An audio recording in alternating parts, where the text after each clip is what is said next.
Assalamualaikum warahmatullahi wabarakatuh. Dari lantai 2 Gedung Auditorium Universitas Bengkulu 99,2 FM Radio Suara Unip Radionya Bengkulu. Selamat siang Akademia Bengkulu, apa kabar? Wah, tadi pagi saya udah muncul, sekarang muncul lagi. Gak apa-apa ya, pasti siang-siang ini nemenin kembali Akademia Bengkulu. Ya mungkin saja sekarang tadi baru pulang dari makan siang atau dari sholat Jumat, dan sekarang sudah kembali beraktivitas atau sudah mulai kembali mau ke kampus ataupun juga aktivitas yang lainnya. Yang pasti Adi Pradana kembali nemenin Akademia Bengkulu di hari ini. Diambil dulu program LDR lagu dan requestnya ya, karena di siang ini kita akan berbincang-bincang ini mengenai satu informasi yang bisa jadi ini bisa nambah wawasan atau juga perspektif baru Akademia Bengkulu atau juga buat masyarakat Provinsi Bengkulu yang mendengarkan di siaran di siang hari ini. Dan kalau tadi sudah ada seminar yang ada di kampus Universitas Bengkulu ini berbicara mengenai masalah fintech ya, atau financial technology. Nah mungkin banyak yang nggak tahu ataupun juga udah tahu sih secara nggak sadar, karena sering sekali dikirimi SMS atau juga hal-hal lain ini untuk pinjaman uang online, dan masih banyak lagi. Tapi itu kan cuma di luarnya aja, karena kan kita pengen ini bener nggak ya pinjaman online ya, dan masih banyak lagi hal yang lain. Dan karena sekarang yang namanya fintech ini udah berkembang luar biasa banget ya, apalagi dunia informasi teknologi, dalam hal ini internet udah luar biasa banget. Jadi kita dengan mudahnya untuk mendapatkan informasi-informasi apapun, termasuk juga finansial teknologi. Nah untuk itulah kita langsung saja ketemu ini tadi yang menjadi narasumber di seminar di Universitas Bengkulu, yang kayaknya lumayan banyak yang datang ya, yang pengen tahu mengenai fintech ini. Langsung saja ini narasumbernya yang tadi sempat hadir juga, ada Mas Ageng Aji Panggayuh ini dari Findaya. Findaya ini salah satu perusahaan fintech dari grupnya Gojek. Nah, tapi sayangnya Gojek nggak ada ya di Bengkulu ya. Belum ada. Belum gitu. Kayaknya Gojek harus ada nih di Bengkulu nih. Belum sekarang, soon gitu ya. Pokoknya nanti pasti ada. Oke, ini saya panggil apa nih, Mas Haji ya? Yes, Mas Haji aja. Oke, Mas Haji. Oke, Mas Haji, kita lanjut aja nih. Sekarang udah jam 1:46. Mungkin udah harus buru-buru balik lagi ke Jakarta. Oke. Ini kita berbicara dengan perkembangan fintech ya, fintech finansial teknologi. Ini seiring perkembangan teknologi yang luar biasa. Gitu, itu perkembangan perusahaan-perusahaan fintech di Indonesia itu sangat luar biasa juga. Nah, mungkin ada Akademia Bengkulu atau juga masyarakat Bengkulu yang nggak tahu sebenarnya fintech itu apa sih, finansial teknologi. Namanya udah finansial, terus ditambah lagi teknologi. Oke, kalau kita lihat dari terminologinya nih, dari katanya aja fintech kan berarti gabungan antara financial sama teknologi. Jadi sebenarnya definisi gampangnya adalah sebuah produk keuangan yang memanfaatkan teknologi untuk menjangkau konsumen-konsumennya, gitu. Dan cakupannya sih cukup luas dan gak cuman peer-to-peer lending, sebenarnya banyak kok tipe-tipe fintech lainnya. Ada beberapa tipe gitu ya. Tapi yang kita bahas sekarang adalah peer-to-peer lending ya. Yes, betul. Nah mungkin seperti misalnya ada platform yang ternyata dia bisa meminjamkan uang orang dengan sistem beberapa, itu kan ada, itu berarti kita meminjam uangnya dari platform yang bersangkutan. Yes, gitu. Dari platform yang bersangkutan. Nah, dan karena ini peer-to-peer lending dan sifatnya platform, jadi yang perlu juga diingat nih oleh masyarakat Bengkulu bahwa sebenarnya uangnya itu bukan berasal dari platform, tapi juga dari masyarakat lainnya yang meminjamkan kepada peminjam-peminjam itu. Jadi platform itu lagi-lagi hanya seperti penghubung lah kayak gitu. Betul. Oke. Apalagi ini banyak banget ya startup baru yang sengaja sudah khusus ke fintech ini ya. Dan mereka pun sesuai dengan jenis-jenisnya masing-masing. Mereka pengen bergerak di bidang apa. Nah, kalau melihat dari jenisnya sendiri fintech apa aja? Tadi kan ada yang berupa pinjaman, terus ada apa aja nih jenisnya? Jenisnya kalau kita kategoriin susah, tapi kalau dari generalnya banget, kalau saya lebih suka kategoriin yang bentuknya satu pinjaman, yang itu peer-to-peer lending, yang kedua itu sifatnya investasi. Itu ada reksadana online, atau ada juga misalnya di platform sahabat kami Tokopedia itu ada emas online di Bukalapak juga ada, bisa menabung emas secara online kayak gitu. Lalu juga ada misalnya tabungan-tabungan bank yang bisa dibuka secara online. Kalau dulu kita mau buka tabungan bank harus ke cabang, taruh KTP, isi formulir. Tapi sekarang semua itu karena ada perkembangan teknologi bisa kita lakukan dari aplikasi, bahkan dari HP kita aja kayak gitu sih. Itu sih in general berarti tabungan, investasi, pinjaman, dan mungkin juga ada asuransi. Asuransi. Jadi beberapa platform itu juga menjual produk-produk asuransi, terutama asuransi mikro yang sifatnya nilainya tuh kecil, misalnya asuransi perjalanan, asuransi kecelakaan motor, itu juga dijual lewat platform online. Kalau dulu kita kan sulit kan nih masyarakat, apalagi yang mungkin kalau di daerah nggak banyak agen asuransi di sana, sulit mencari akses untuk bisa memperoleh produk asuransi. Tapi sekarang jauh lebih mudah didapatkan dengan adanya platform-platform online. Dengan adanya internet gitu ya, lebih mudah, apalagi yang namanya internet itu udah gampang didapatin sampai ke pelosok-pelosok gitu ya. Betul. Sekarang dengan adanya smartphone itu gampang banget, tinggal cari aja yang mana yang dipercaya, yang benar-benar bisa memudahkan untuk dalam hal urusan finansial atau keuangan ini. Nah, kita tahu kan bahwa banyak sekali masyarakat yang tidak terhubung dengan bank atau nggak bankable lah istilahnya gitu kan. Kemudian kalau kita pengen minjem duit gitu kan, biasanya prosedurnya banyak banget, ada BI checking lah, semuanya dilalui. Nah, kalau dalam hal ini fintech apakah yang termasuk yang tetap akan ada checking sana checking sini, tapi mungkin langsung di shortcut kayak gitu kan, langsung bisanya sampai 1 sampai 10, ini bisa 5 gitu, asalkan udah memenuhi kriteria utamanya, berarti ini bisa nih masuk nih, berarti untuk pinjaman atau hal yang lain. Nah, itu gimana nih kalau untuk ini sendiri? Sebenarnya secara prinsip persyaratan fintech sama persyaratannya bank, kalau secara prinsip yang harus dipenuhi sama, yaitu kalau kita dulu belajar ekonomi zaman SMA kita sebutnya 5C lah ya, capacity, collateral, dan lain-lain itu. Namun yang beda adalah sumber datanya. Kalau di konvensional, sumber datanya itu kan data-data konvensional tuh, slip gaji, KTP, nomor telepon rumah. Tapi dengan adanya perkembangan internet, sebenarnya perusahaan-perusahaan financial technology ini menemukan nih, kita bisa kok memenuhi unsur 5C itu, tapi dengan data-data yang tersedia di internet dan aktivitas seseorang di internet. Misalnya kalau dari platform kami Vindaya gitu, di penggunaan Gojek, berapa kali sih dia top up GoPay dalam 1 bulan? Bagaimana sih penggunaan GoPay dia? Apakah dia selama ini lebih sering pakai GoPay, lebih sering pakai cash, itu kan kita kelihatan dari pola konsumsinya dia. Kita bisa membuat sebuah algoritma. Dari situ kira-kira sebenarnya penghasilan dia berapa dan kapasitas kredit yang bisa dia terima berapa. Jadi sebenarnya kita memanfaatkan banyak data-data sekunder yang sebelumnya belum pernah digunakan oleh bank-bank konvensional untuk bisa mengenerate credit score untuk masyarakat-masyarakat yang lebih luas kayak gitu sih. That's why masyarakat-masyarakat unbankable dan underbank itu lebih gampang di-reach sama financial technology. Iya. Mengapa ini kayaknya openingnya lumayan panjang, karena supaya pendengar Akademia Bengkulu ini ngerti, karena kan kita kan ada yang di pelosok-pelosok di daerah-daerah yang dengar gitu kan, jadi mereka harus ngerti nih gimana kegunaan fintech ini memang bagi masyarakat, terutama mereka yang sudah melek nih sama internet gitu. Nah, ini berarti kan memang kalau gue sendiri sih memang udah dipermudah banget. Misalnya gue pengen kredit nih, kan ada tuh platform kredit tertentu, ternyata 1 jam, setengah jam udah bisa langsung gitu kan. Pinjam uangnya cuma setengah jam udah bisa langsung. Mereka udah nggak harus bertatap muka sama yang harus nanya-nanya macam-macam, cuman petugasnya aja, mereka udah terhubung ke pusat. Tiba-tiba aja kredit TV gue udah bisa gitu, padahal cuma setengah jam aja gitu loh.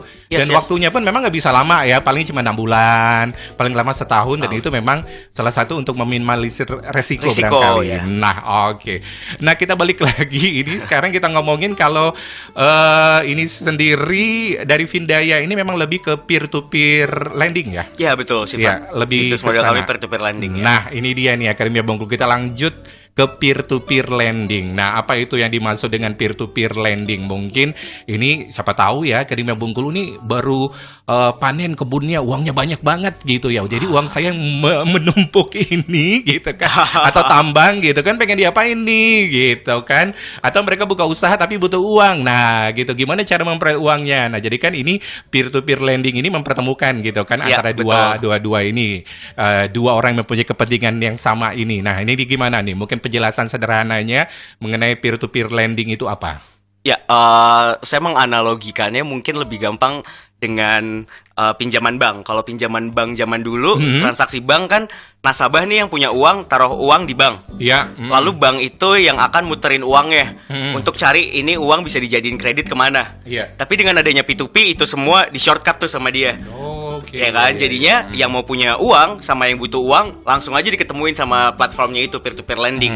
Makanya bahasa Indonesianya kadang-kadang kita sebut pendanaan gotong royong. Karena apa? Dari masyarakat untuk masyarakat juga. Jadi kayak gitu. Jadi orang yang punya uang berlebih bisa memberikan itu untuk dimanfaatkan oleh orang yang benar-benar membutuhkan dan bisa mengembangkan uang itu, bisa bayar bunganya juga. Kayak gitu sih paling gampang. Jadi pihaknya ada pemberi pinjaman, platform yang mempersatukan atau mempertemukan mereka, dan juga ada penerima pinjaman kayak gitu. Oh, berarti sistemnya seperti ini. Findaya ini sebagai platformnya, kemudian ada orang yang mencari pinjaman, dan terus ada orang investor yang memberikan pinjaman. Ya, betul. Berarti Findaya di tengah-tengah, ini ada yang mememerlukan dana, ini ada yang menyediakan dana. Gitu. Betul, jadi semuanya melalui Findaya. Berarti orang harus buka akses bukan account ya, tapi ini website-nya dari Findaya atau account juga bisa ya. Nah ya, dari sana nanti akan di ini satu persatu, seperti orang dicek satu persatu benar atau enggak, terus semuanya udah prosesnya di sana. Yes, kami akan cek dulu lah. Itu biasanya disebut know your customer lah. Kita harus tahu sebenarnya, walaupun online tetap harus tahu nih biodatanya siapa sih, biar dipastikan jangan sampai fraud nih, ternyata orang-orang palsu atau robot itu kayak dia. Gitu yang pesen. Nah, yang paling ini tuh memang benar itu tuh yang menjadi ancaman gitu kan. Yes. Nah, kemudian kalau Findaya sendiri sudah berapa lama nih berdiri? Kalau secara perusahaan kita berdiri dari 2017. Tapi kami baru mendapatkan registrasi OJK itu di awal tahun 2018. Kita mendapatkan registrasi dan sampai saat ini masih dalam proses pengurusan perizinan. Semoga saja tahun ini sih izinnya bisa keluar. Jadi udah 2 tahun lah kita beroperasi sebagai peer-to-peer lending gitu. Oke, berarti gampang kalau pengen cari perusahaan fintech peer-to-peer lending harus ada izin dari OJK dari pemerintah, kemudian harus ada izin resminya dan benar-benar diakui, baru kita bisa memilih gitu kan. Jangan sampai nanti salah ini ternyata nanti investasi bodong apa hal-hal lainnya gitu kan, nanti kita yang kena gitu kan. Nah itu dia yang terpenting. Oh, berarti sekarang lagi jalan dan 2020 ini baru mau akan ini nih start benar-benar nih semuanya berarti.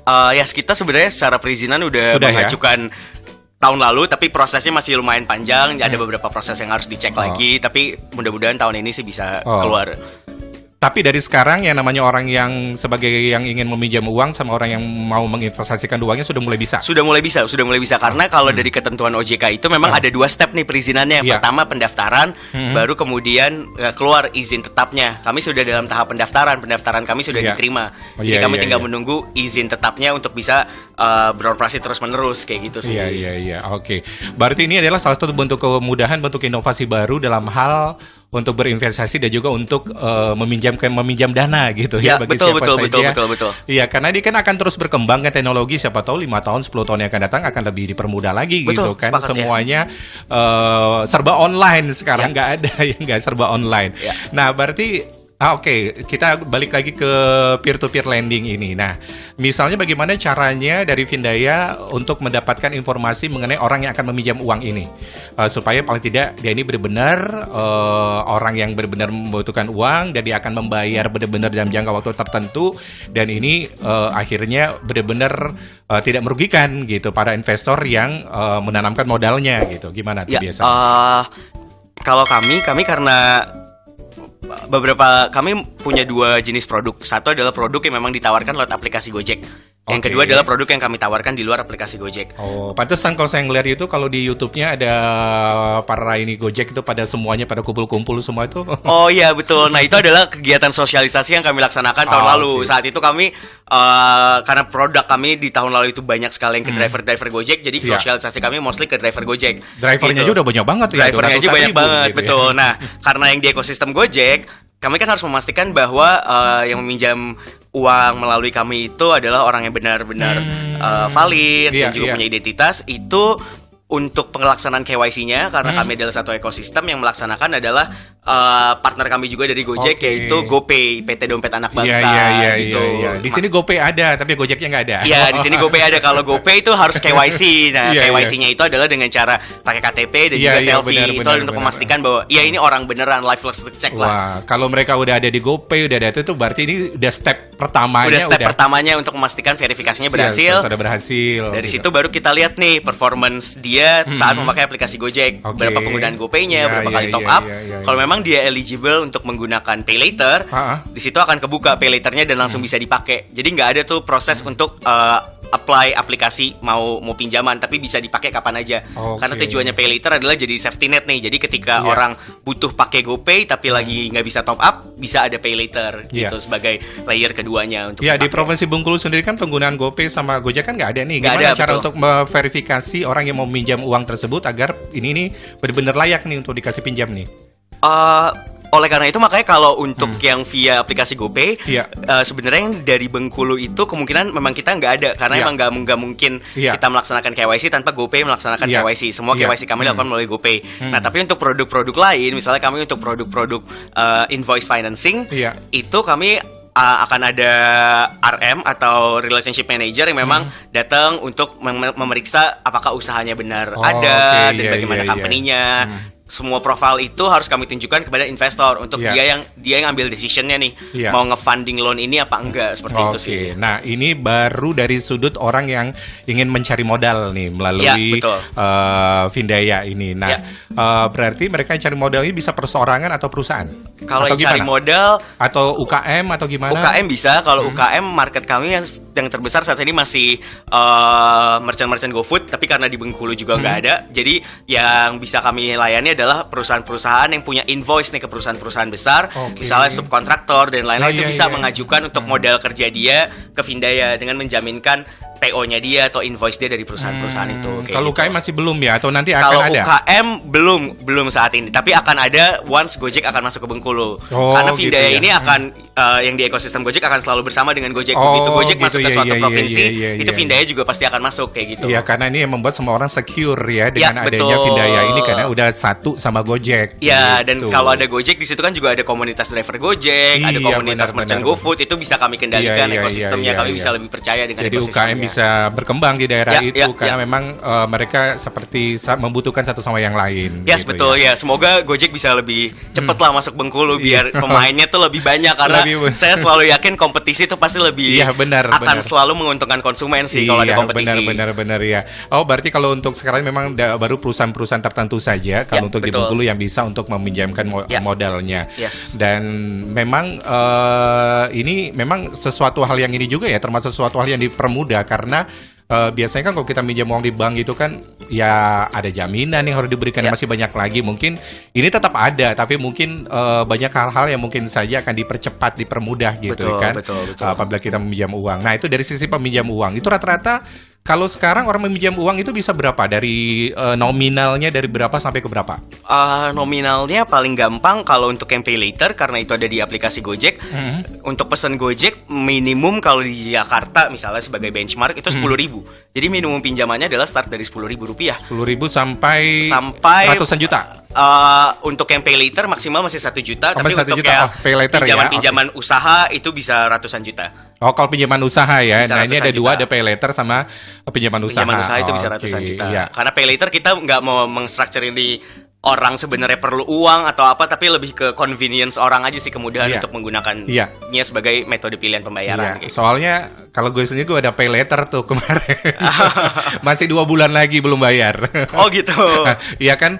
Sekarang kan banyak banget kan kayak banyak ini yang apa untuk yang perjalanan, tiket, pesan pesawat apa, mereka kan sudah mulai menggunakan Pay Later. Betul. Nah, hal itu yang sudah mulai gue gunakan, gue pengen coba gitu. Nah, itu makanya sebenarnya kalau misalnya Gojek itu ada di sini, mungkin nanti gue akan gunain juga yang kayak gitu. Pasti karena memudahkan gitu. Iya, benar memudahkan banget, walaupun apalagi kita rajin, ternyata top up kita tuh akan terus nambah gitu. Betul, kita rajin bayarnya tuh telat, nggak telat sama sekali. Oke. Kita balik lagi ke ini nih, ke investor. Nah, siapa saja yang bisa berinvestasi di Findaya ini? mungkin saja ya udahlah daripada gue deposito di bank gitu kan, cuman berapa persen dapat bunganya gitu kan, mendingan gue menanamkan modalnya di Findaya. Nah, seberapa besar sih peluang bagi para investor ini untuk mendapatkan ini bunga dari investasi yang mereka tanamkan gitu? Yes, untuk saat ini sebenarnya Findaya belum menerima investor-investor yang bentuknya retail atau perorangan. Gitu kita ya. belum terima. Kenapa? Alasannya adalah kami tuh sepenuhnya sadar bahwa di Indonesia itu pemahaman atas karakteristik investasi itu belum baik. Semua orang tuh saat melakukan investasi belum tentu bisa paham nih sebenarnya produknya apa. Oleh karena itu agenda kami dalam 5 tahun pertama adalah meningkatkan literasi dulu nih untuk para investor-investor retail.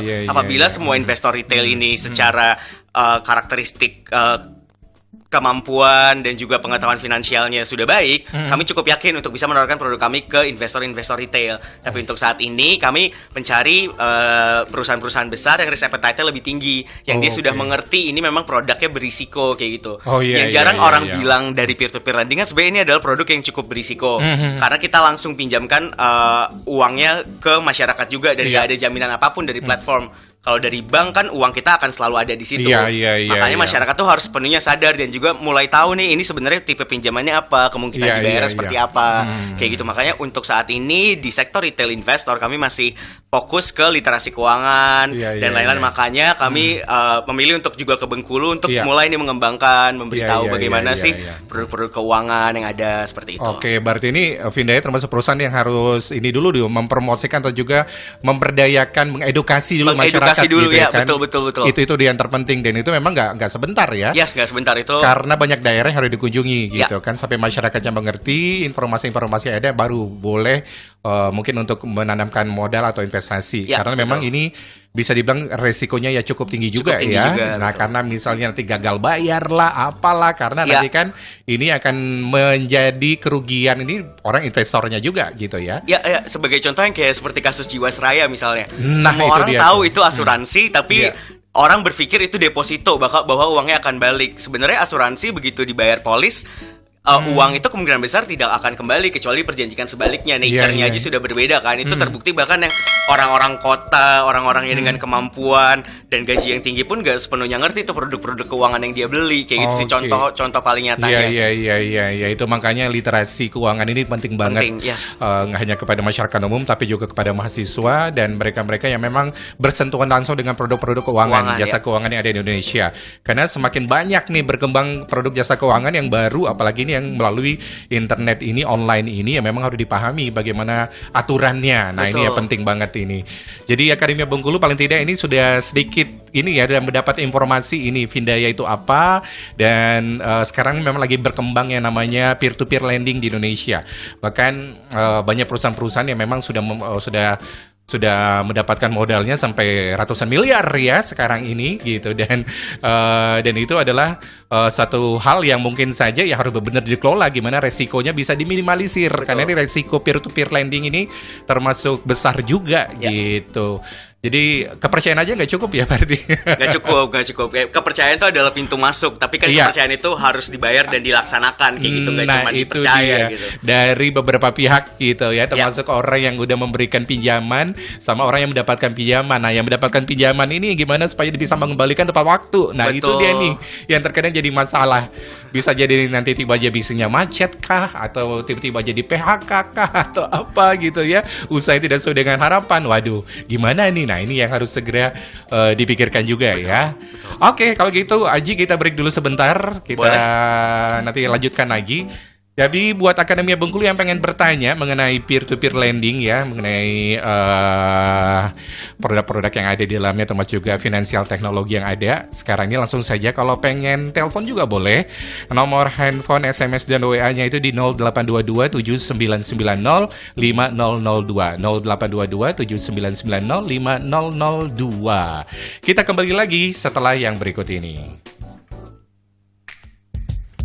99,2 FM Radio Suara Unip, radionya Bengkulu. Yang pasti banyak sekali informasi-informasi yang bisa didapatkan ini mengenai finansial teknologi atau fintech ya, apalagi peer-to-peer lending ini memang sebagai konsumen ataupun juga siapa saja yang ingin masuk di peer-to-peer lending ini memang harus memahami dan mempelajari sebanyak-banyaknya. Tidak hanya kita memikirkan keuntungan, pasti siapapun juga pasti pengen dapat untung dong, tapi bagaimanapun juga kita ngelihat resikonya dan hal-hal lain dan memilih perusahaan-perusahaan fintech yang memang dipercaya gitu ya, yang benar-benar sudah terdaftar di OJK dan hal-hal lainnya, dan ini membuat kita merasa aman gitu ya ketika kita pengen berinvestasi atau juga meminjam uang yang ada di sana. Oke, kita masih bersama Mas Aji dari Legal Findaya ini. Ini udah berapa lama nih Mas Aji di Findaya? Ini tahun ketiga. Oh, tahun ketiga. Oke, berarti memang latar belakangnya memang teknologi gitu ya, memang di bidang IT atau apa? Enggak, saya sebenarnya lulusan Fakultas Hukum.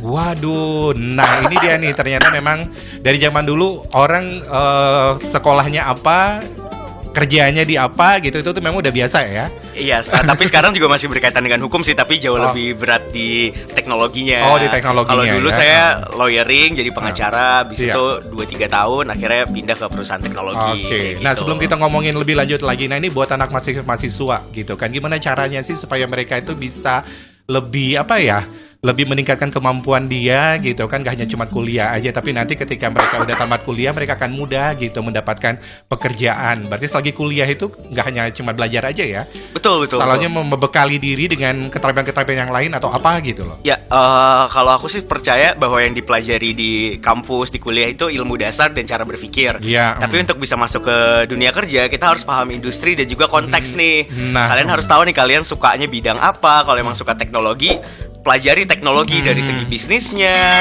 dari segi industrinya dan lain-lain, biar kemampuan kalian tuh di bidang teknologi bisa ada konteksnya kepake. Karena orang yang mungkin ngerti hukum, ngerti ekonomi banyak, tapi kalau ngerti hukum juga ngerti teknologi nggak banyak mungkin kayak gitu. Banyak ikutin workshop latihan, kalaupun ada magang ikutin gitu. Betul. Karena itu memang penting banget. Sekarang kan kalau orang ngelamar kerja dilihat pengalaman ya kan? Ya, betul. Udah di mana aja, udah magang di mana aja gitu. Betul. Kalau ternyata magangnya di Gojek gitu kan, ternyata lebih mudah, gampang. Ya, gitu, dan kan? saya cukup yakin harusnya makin ke depan yang bakal makin kepake adalah skill dan pengalaman sih, dibanding kayak alma mater, nilai dan lain-lain kayak gitu sih. Oke, baik. Bisa jadi nanti kakaknya digantikan dengan magang. Oke. Apalagi sekarang kan mantan bos Gojek. Iya, betul. Menterinya otomatis ini akan benar-benar semuanya itu berkaitan dengan pengalaman kerja, kemudian pengetahuan teknologi dan masih banyak lagi nih. Sekarang digenjot ya supaya kita bisa bersaing dengan negara-negara lain yang udah lebih maju. Betul. Gitu. Nah, ini sekarang berkaitan dengan masih kita balik lagi nih ke peer-to-peer lending.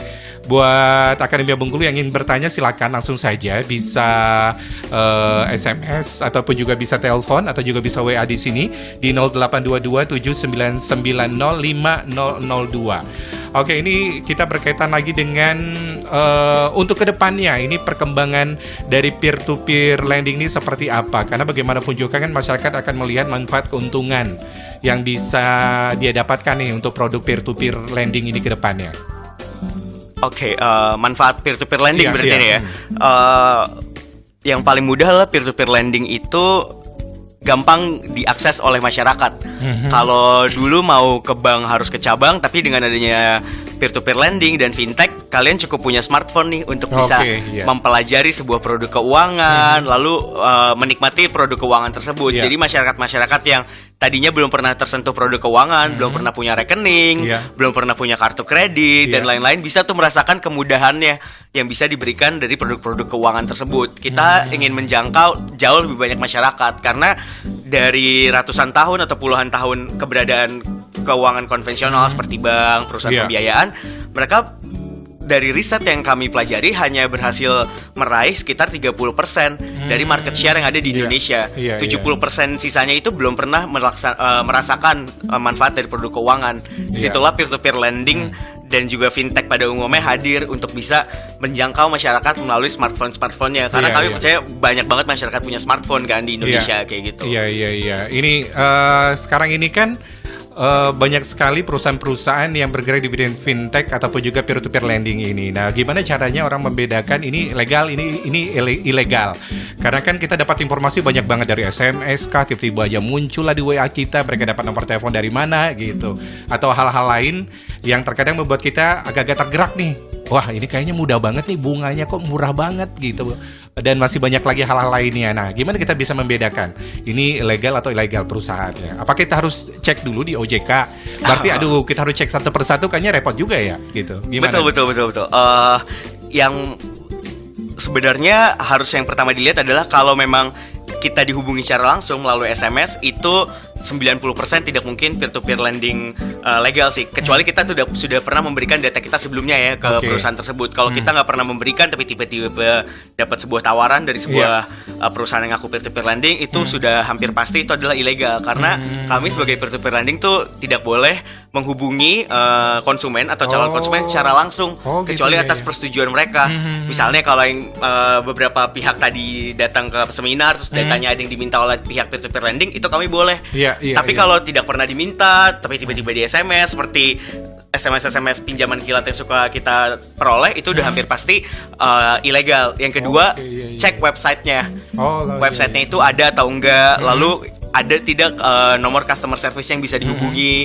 Kalau peer-to-peer lending yang legal dan terdaftar di OJK, itu harus punya customer service yang bisa dihubungi, harus punya juga, atau kalau dihubungi bisa di email atau misalnya sosial media. Tapi kalau website tidak ada, customer service nggak ada, itu udah hampir pasti ilegal, kayak gitu sih. Alias bodong. Kalau itu kita jadi penerima pinjaman, cuman baik di awal, ujung-ujungnya kita bakal ditagih sama debt collector yang galak dan kasar. Kalau kita pemberi pinjaman mau naruh uang malah jadi investasi bodong, jadi rugi malahan kan, kayak gitu.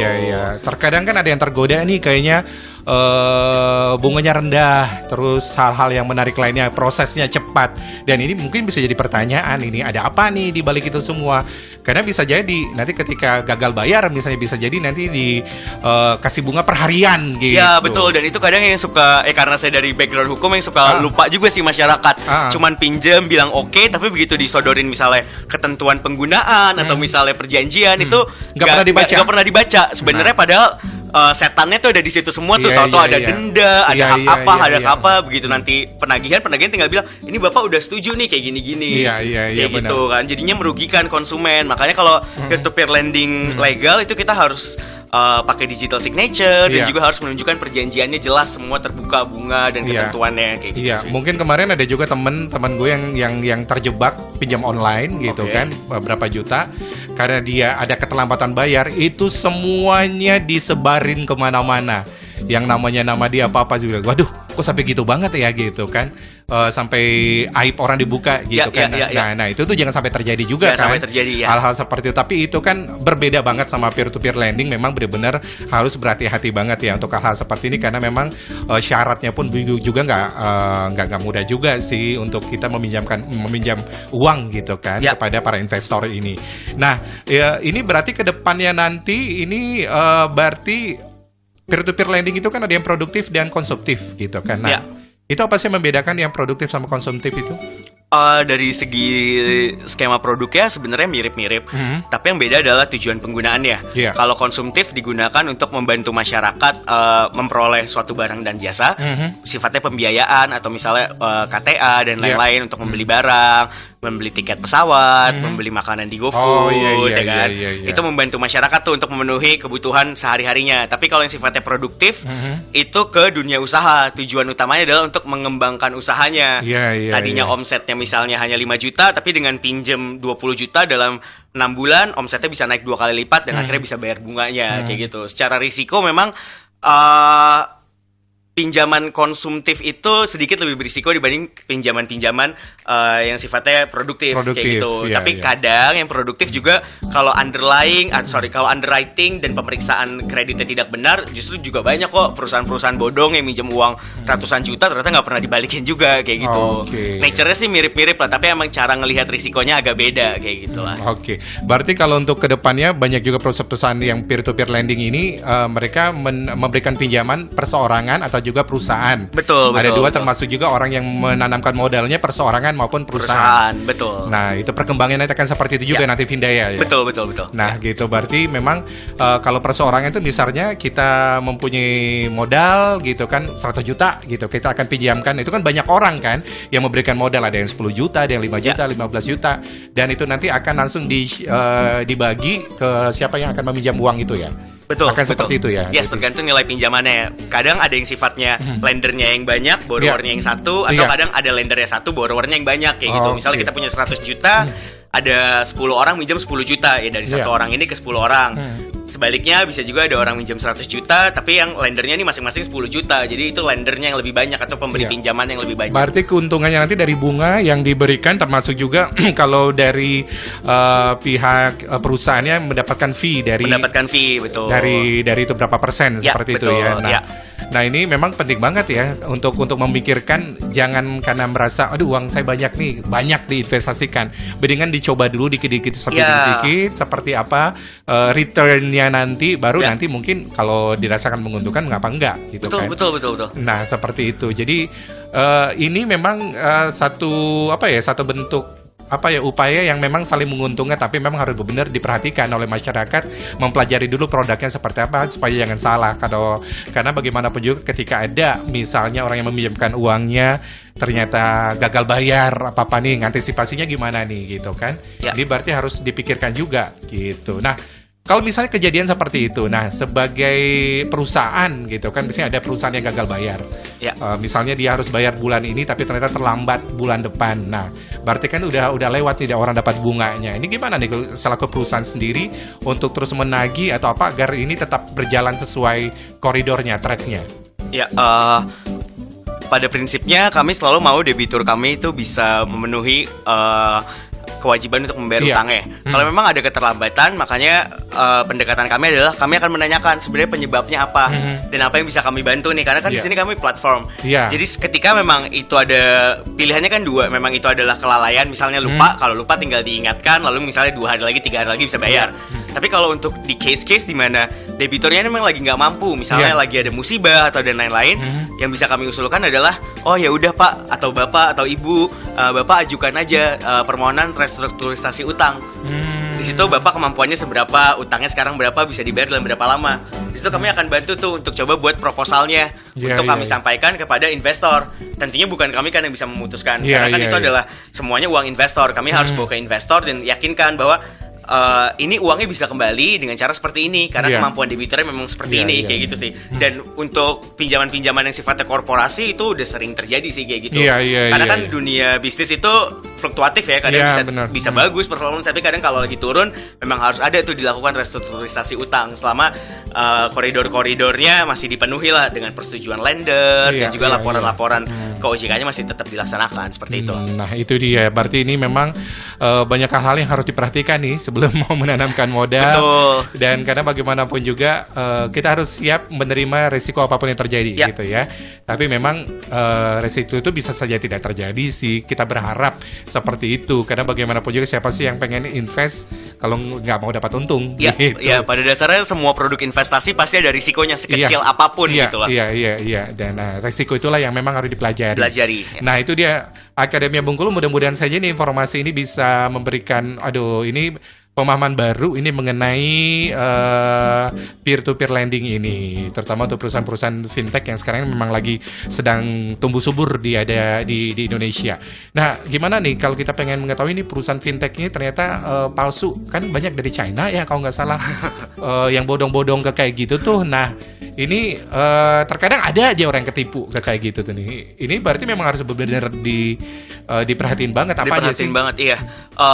Mungkin cara paling pastinya, bukan cara paling mudah sih, cara paling pastinya emang cek ke website OJK sih. Di situ memang ada tuh listnya apa saja yang udah di blacklist. Itu ada blacklist investasi bodong, juga ada daftar perusahaan yang udah terdaftar juga di OJK. Paling aman sih menurut aku memang harus dicek tuh di situ, apalagi untuk yang orang mau memberikan investasi atau melakukan investasi. Karena kalau kita memang sayang sama uang kita dan kita mau uang itu bertumbuh, harusnya kita mau dong menghabiskan waktu lebih banyak untuk mempelajari ini uangnya kita taruh mana, karakteristik perusahaannya kayak apa, kayak gitu sih. Iya. Oke, baik.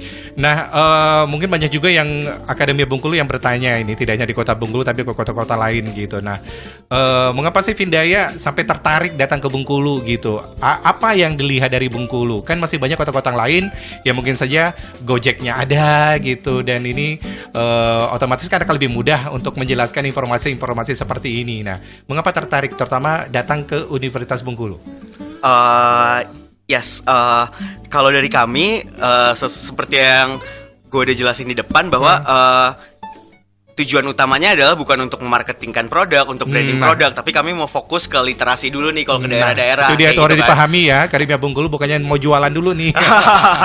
Jualan itu seiring berjalan waktu. Ya, seiring berjalan waktu, karena kami harus fokus dulu untuk literasi keuangannya dulu. Dan kami lihat kayaknya Bengkulu nih selama ini penetrasi produk-produk teknologinya tuh nggak terlalu banyak nih. Iya. Ya kan, jadi memang harus mulai diberdayakan dulu, masyarakatnya paham lebih dulu apa sih sebenarnya produk-produk finansial teknologi. Kayaknya agak-agak terpinggirkan gitu ya. Iya, kayak kalau orang ngomong provinsi di Sumatera itu pasti Bengkulu tuh selalu kadang yang ada terakhir di gitu ya. Kayak, oh iya ada Bengkulu juga ya, kayak gitu loh. Iya. Makanya ketika Bengkulu itu di mana ya?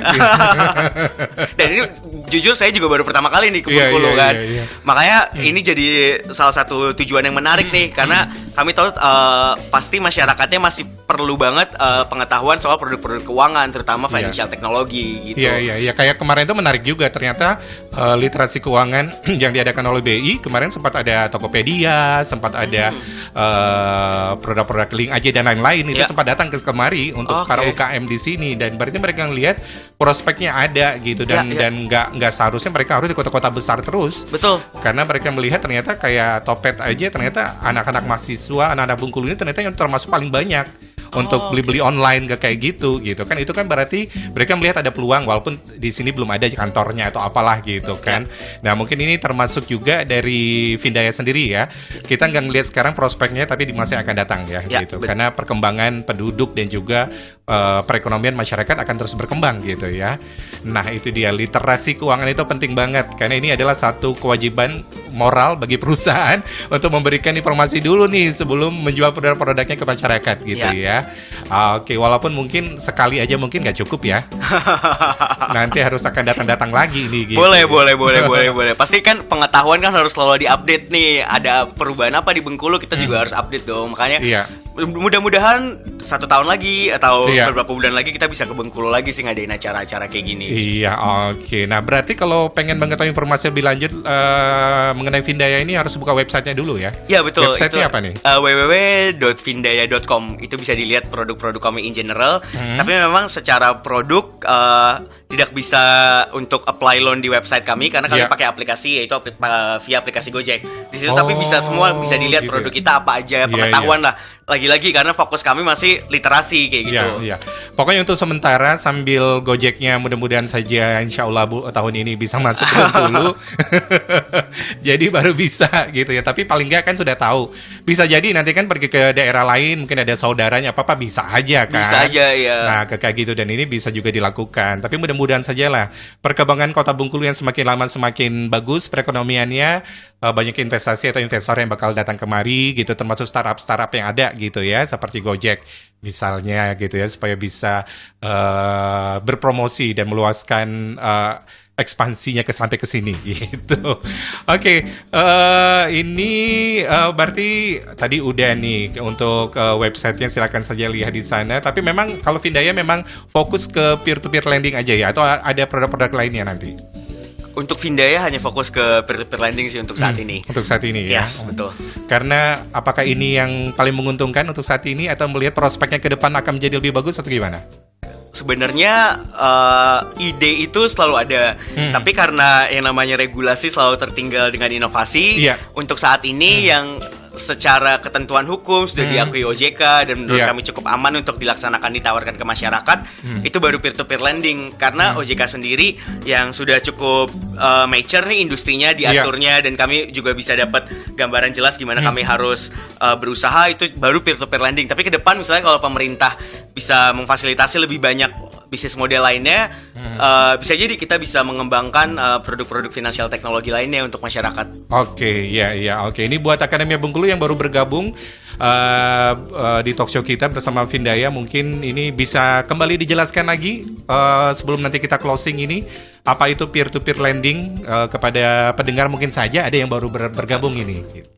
Ya, untuk para pendengar, peer-to-peer lending itu adalah pendanaan gotong royong di mana ada sekelompok masyarakat yang memiliki kemampuan lebih tinggi dan memiliki uang lebih banyak, meminjamkan uang melalui platform peer-to-peer lending ini kepada masyarakat lain yang lebih membutuhkan uang tersebut ataupun bisa menggunakan uang tersebut lebih baik dibanding masyarakat yang kelebihan uang ini. Mungkin kalau di masyarakat yang lebih beruntung, uang itu hanya nganggur kan, tidak digunakan, jadi tidak produktif. Tapi kalau bisa dikembangkan oleh UMKM misalnya, UMKM di Bengkulu itu bisa dikembangkan, bisa jadi modal kerja dan bisa meningkatkan produktivitas masyarakat, itu jauh lebih baik. Disitulah peer-to-peer lending hadir untuk memeratakan siklus keuangan di negara ini kayak gitu, biar uang dari pihak yang jauh lebih beruntung bisa sampai juga ke orang yang lebih membutuhkan uang tersebut. Iya, apalagi kalau Akademia Bengkulu memang akses ke perbankannya terkadang lama dan susah, betul, gitu kan. Siapa tahu peer-to-peer lending ini menjadi salah satu alternatif gitu. Yang pasti pastikan perusahaan peer-to-peer lending itu sudah terdaftar di OJK ya, dan memiliki badan hukum yang jelas, dan memang ada websitenya, ada customer service-nya, pengen bertanya semuanya lengkap. Itu untuk memastikan keamanan bagi mereka yang ingin berinvestasi di perusahaan peer-to-peer lending ya. Oke. Mungkin ini kayak kita sudah mau closing. Ada yang ingin disampaikan kembali terakhir kepada Akademia Bengkulu yang mungkin saja ini kayaknya boleh juga nih nanti kalau misalnya nanti Gojek udah ada di sini, nanti kan hal-hal lain ini bisa dimanfaatkan nih namanya peer-to-peer lending ini, terutama langsung berinvestasinya ke Vindaya aja. Pesan kami adalah kita harus terus belajar di perkembangan dunia ini, di perkembangan finansial teknologi, karena kesempatan itu bisa datang kapan aja. Kita sebagai manusia tuh harus selalu siap dan mengembangkan diri kita sampai pada akhirnya kesempatan itu ada. Misalnya saat ini Vindaya belum buka kesempatan untuk retail investor, juga belum masuk Bengkulu, tapi kita bisa nih untuk mulai belajar dulu sebenarnya peer-to-peer lending itu apa, dan pengetahuan kita gimana, dan dengan adanya internet tuh sebenarnya pengetahuan tuh bisa didapatkan di mana aja kok, nggak melalui ada di orang yang ada di Jakarta atau di ibu kota, tapi dimanapun kita berada kita bisa akses seluruh informasi terkait peer-to-peer lending itu ada di internet dan juga melalui internet kayak gitu. Bisa paling gampang bisa buka website OJK atau jurnal-jurnal untuk memastikan bahwa seluruh masyarakat tuh punya pemahaman tentang produk keuangan yang baik, sehingga ketika di saat masa datang kita memerlukan skill itu untuk melakukan investasi, skill itu kita udah punya kayak gitu sih. Apalagi kita terjun ke dalamnya, apakah itu sebagai investor atau juga yang peminjam dana, ini mengetahui instrumennya dengan jelas, termasuk resiko-risikonya, keuntungannya seperti apa. Jadi kalau udah jelas kayak gitu kan kita sudah nggak terkaget-kaget lagi gitu, ketika ada resiko ataupun hal-hal yang di luar perkiraan kita. Sama kayak obat aja lah, obat kan sebenarnya pada dasarnya ingin menyembuhkan, tapi kalau kita nggak tahu fungsinya buat apa, dipakai tidak tepat, ujung-ujungnya orang juga bisa sakal, bisa mabuk, bahkan bisa meninggal kan kalau nggak benar obatnya. Nah itu dia tuh, investasi seperti itu juga. Oke. Baik, kayaknya sudah jam 2:37 ini. Hari ini udah balik lagi ke Jakarta atau gimana? Iya, udah balik lagi. Jam berapa nanti? Jam 5. Oh, jam 5. Oke, berarti sudah bersiap-siap, masih bisa lah gitu. Waduh, nggak sempat makan durian, nggak sempat apa-apa padahal musim durian gitu kan di sini. Waduh. Next time ya bisa main-main lagi ke Bengkulu, bisa jalan-jalan. Ini siapa tahu nanti pas datang sini bunga refleksianya lagi mekar gitu kan. Bisa ngelihat, nanti bisa jalan-jalan liburan. Kalau ini kan urusan kerja ya. Betul. Oke. Baik Mas Haji, terima kasih sudah hadir di Radio Suara Unip. Semoga saja informasi yang diberikan ini bisa bermanfaat buat kita semua gitu ya. Kalau tidak, kita doakan semoga Vindaya ke depannya bisa terus maju gitu ya. Amin. Ekspansi bisnisnya luar biasa ini dari Gojek Group gitu kan. Dan juga kita doakan juga dalam waktu dekat Gojek bisa masuk ke Bengkulu. Oke. Oke. Mudah-mudahan siapa tahu kan nanti didengarkan sama bos-bosnya di atas gitu. Oke, terima kasih. Pokoknya buat teman-teman juga yang udah hadir di sini. Salam buat teman-teman di Vindaya, sukses selalu ya Mas Haji ya. Iya, terima kasih.